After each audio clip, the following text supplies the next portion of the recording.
Nesse vídeo eu vou falar sobre a síndrome de Zolliger-Ellison. Então, a síndrome de Zolliger-Ellison, ela ocorre quando temos tumores neuroendócrinos produtores de gastrina.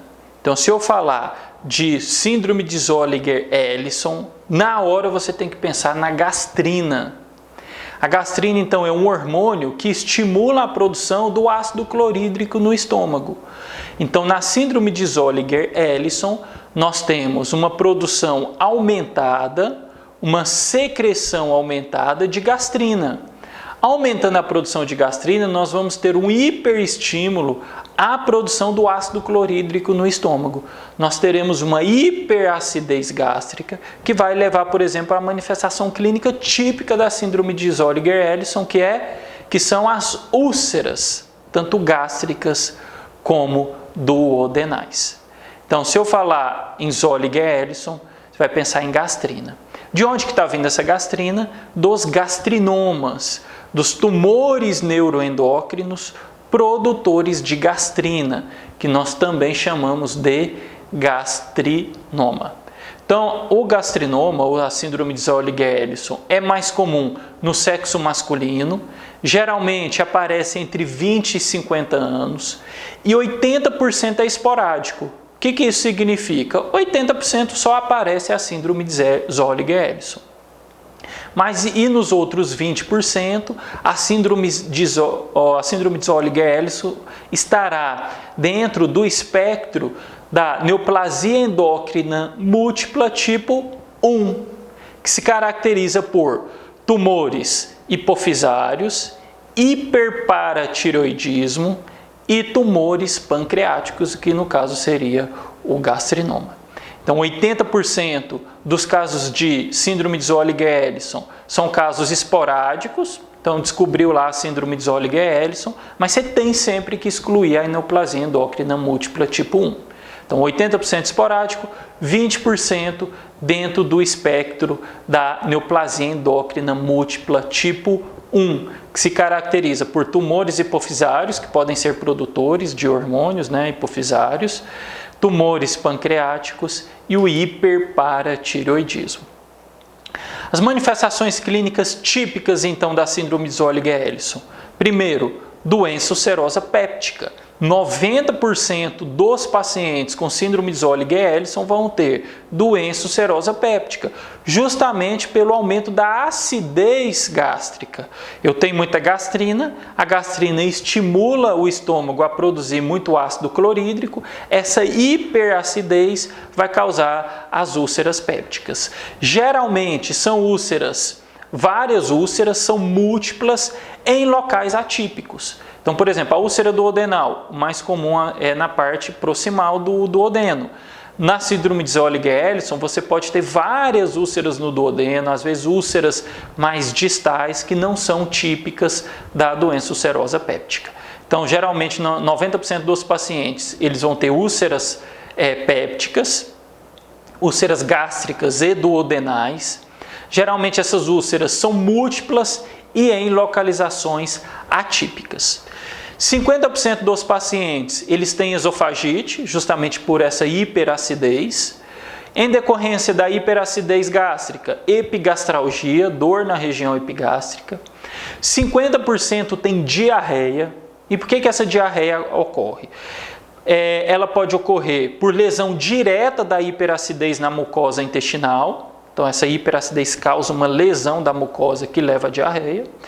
E essa hiperacidez, ela também bloqueia, ela inativa a ação das enzimas digestivas pancreáticas. Então, por exemplo, a lipase, qual que é a função dela? É hidrolisar, é quebrar o lipídio da dieta.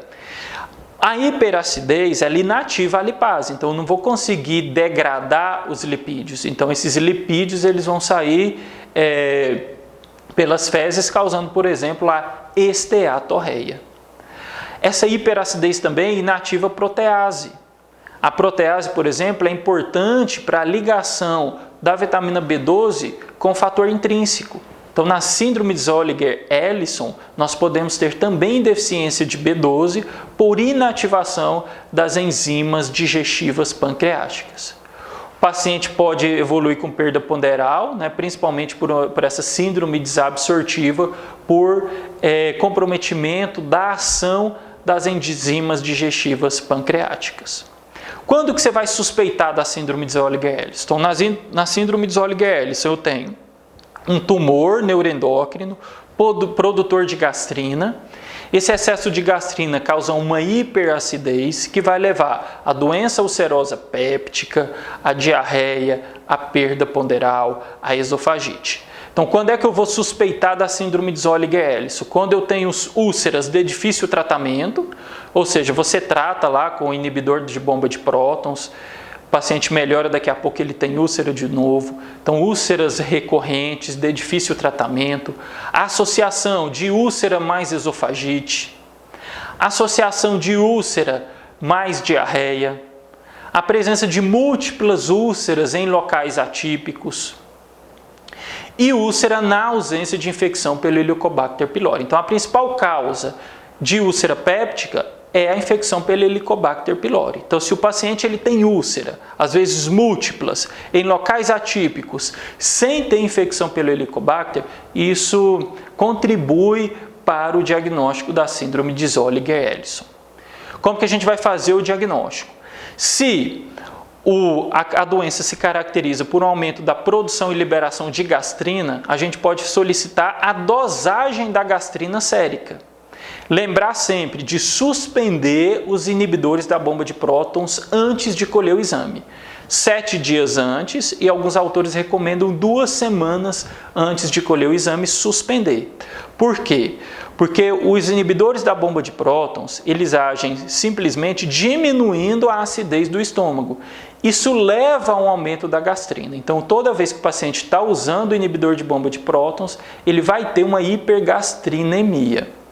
Então, suspendeu o inibidor de bomba de prótons 7 dias a 2 semanas antes e colheu a gastrina em jejum. A presença de níveis séricos de gastrina maior que 1000, mais a presença de uma hiperacidez gástrica ao aspirado gástrico, principalmente um pH gástrico menor que 2,5, praticamente confirma o diagnóstico de síndrome de Zolliger-Ellison. Então, para mim fazer o rastreamento, suspendo o inibidor de bomba de prótons, se o paciente estiver usando, solicito a gastrina em jejum e faço a análise do aspirado do estômago. Então, uma gastrina sérica em jejum maior que 1000, mais um pH da secreção gástrica menor que 2,5, eu faço o diagnóstico da síndrome de Zolliger-Ellison. Alguns pacientes com síndrome de Zolliger-Ellison podem ter gastrina normal, porque às vezes o tumor ele não libera gastrina, ele libera metabólitos ativos da gastrina. Então, se a suspeita é de síndrome de Zolliger-Ellison e a gastrina está normal, a gente pode fazer o teste da secretina. Então, você dosa a gastrina basal e infunde secretina EV. A secretina vai estimular a liberação de grande quantidade de gastrina nos pacientes com síndrome de Zolliger-Ellison. Um aumento, então, da gastrina maior que 200 em relação ao basal confirma também o diagnóstico de um gastrinoma, de uma síndrome de Zolliger-Ellison.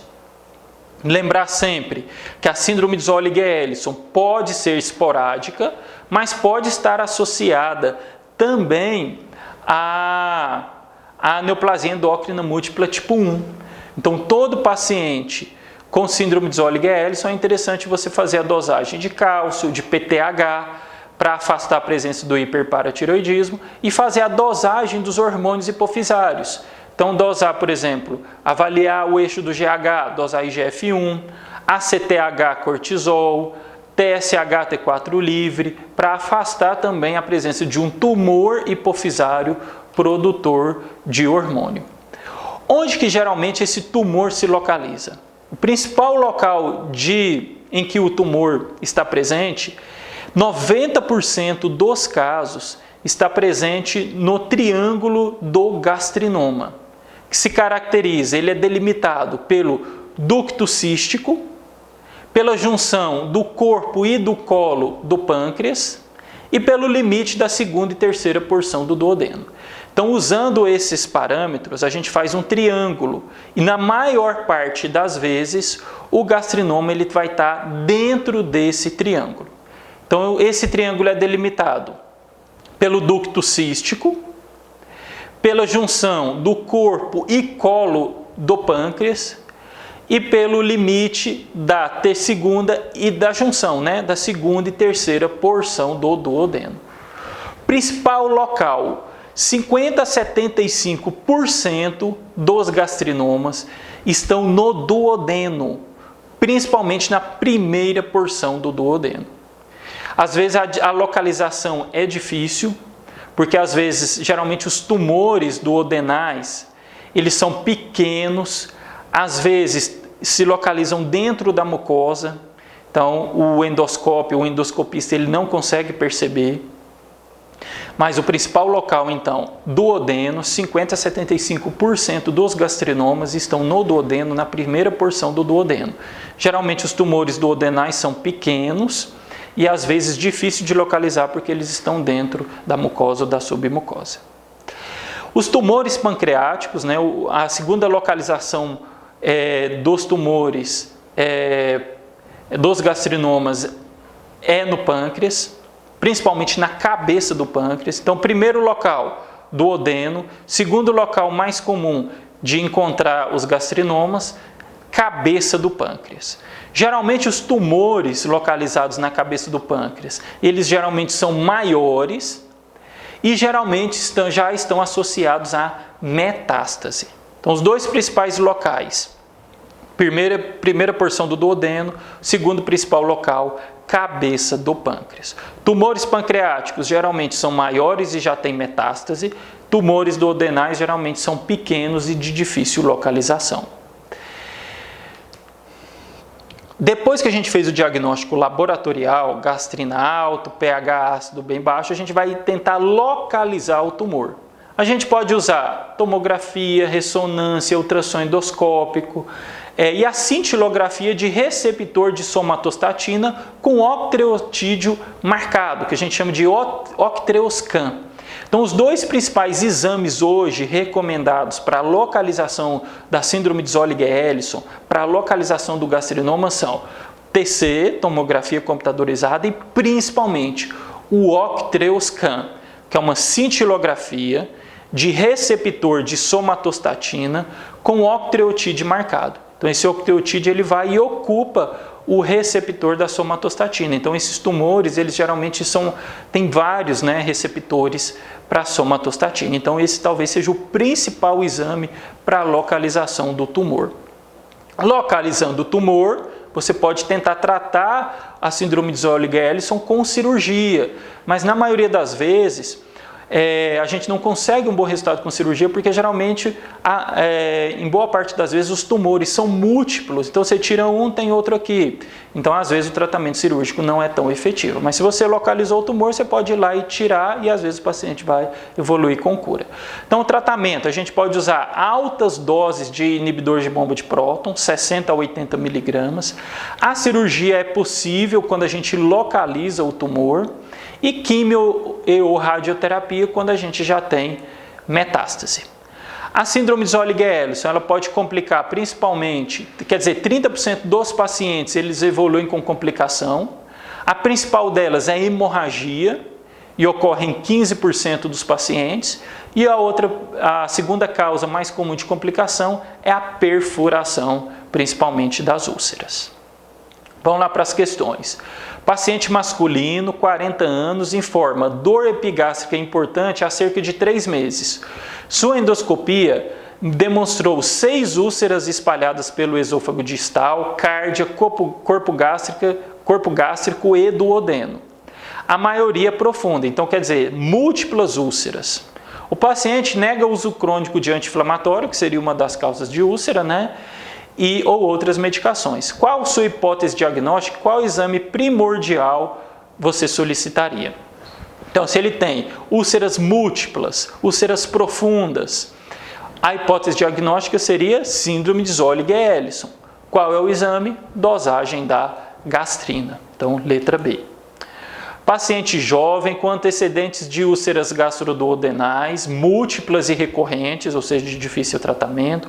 Algumas delas localizadas na segunda e terceira porção do duodeno, que não é a localização habitual das úlceras duodenais, associada a diarreia crônica e cálculo renal. Tem como hipótese diagnóstica principal síndrome de Zolliger-Ellison. Então, por quê? A hiperacidez vai causar uma inativação das enzimas digestivas, vai causar uma lesão direta da mucosa intestinal, levando à diarreia. Então, 50% dos pacientes com síndrome de Zolliger-Ellison têm diarreia também. E pacientes com síndrome de Zolliger-Ellison, eles também têm comprometimento do metabolismo do cálcio, principalmente da absorção do cálcio. E isso pode levar também, por exemplo, à osteoporose. Então, aqui síndrome de Zolliger-Ellison.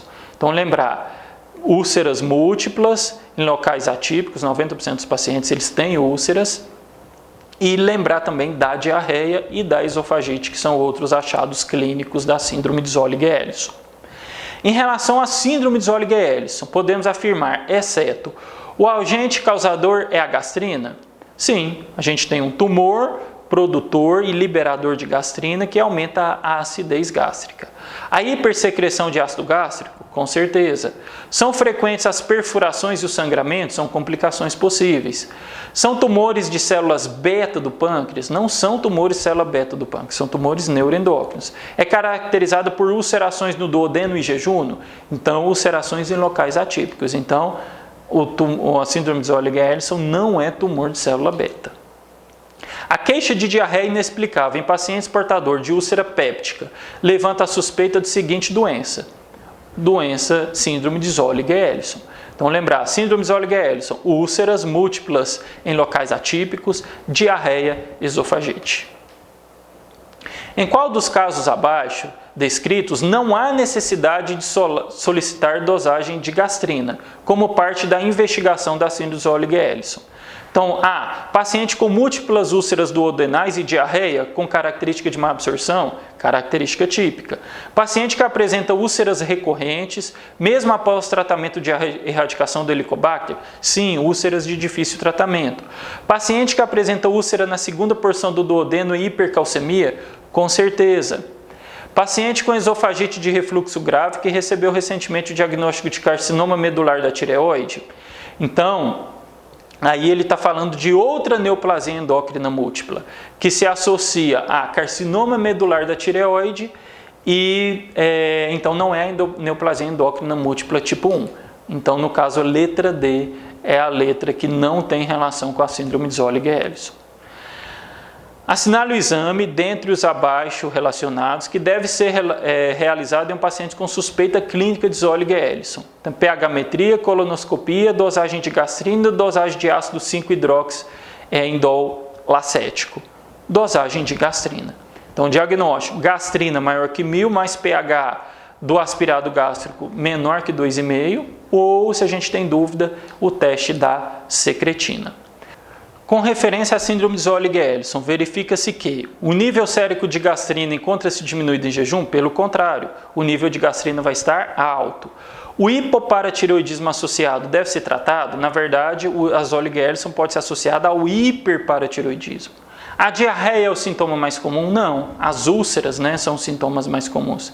E ocorre com maior frequência em homens? Sim. Com idades entre 30 e 60 anos? Com certeza. Então, a correta é a letra D.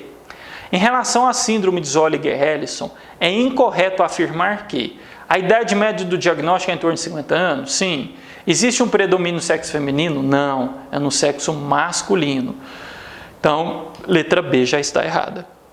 Dispepsia e úlcera duodenal estão presentes em 80% dos casos? Até mais, 90%. A diarreia pode fazer parte do quadro clínico? Com certeza. Paciente do sexo masculino, 39 anos, com quadro de úlcera duodenal resistente a tratamento clínico, foi submetido a gastrectomia parcial com reconstrução a Beerholt 2. No 28º dia de pós-operatório, apresentou hemorragia digestiva alta. A endoscopia revelou úlcera de boca anastomótica. Foi submetido a vários exames, entre os quais a determinação sérica de gastrina, que se mostrou muito elevada. Então o paciente acabou de fazer uma cirurgia para a úlcera e evoluiu no 28º dia com nova úlcera. E no exame laboratorial, a gastrina muito alta. Então qual é a hipótese diagnóstica? Síndrome de Zolliger-Ellison. Em paciente portador de síndrome de Zolliger-Ellison, durante a laparotomia para ressecção da gastrostomia de localização anatômica pré-operatória desconhecida, deve-se procurar o tumor de preferência no pâncreas e na parede duodenal. A localização mais frequente no duodeno é na primeira porção do duodeno. Então lembrar, 50 a 75% dos gastrinomas estão presentes no duodeno e o principal local no duodeno é na primeira porção do duodeno. Paciente de 35 anos queixa-se de epigastralgia intensa. Relata que há 4 anos vem apresentando episódios de diarreia e dor epigástrica tratados com antiespasmódicos e antiácidos. Submetido à endoscopia digestiva alta, verificaram-se múltiplas úlceras gástricas. Em vista do quadro apresentado, o exame considerado como o mais importante para o diagnóstico e orientação terapêutica é, então, paciente que tem epigastralgia, múltiplas úlceras, seria dosagem de gastrina para fazer o diagnóstico da síndrome de Zolliger-Ellison. A queixa de diarreia inexplicável em pacientes portadores de úlcera péptica levanta a suspeita diagnóstica da seguinte doença. Então, úlcera mais diarreia, síndrome de Zolliger-Ellison. Então é isso aí, pessoal. Espero que vocês tenham gostado. Abraço!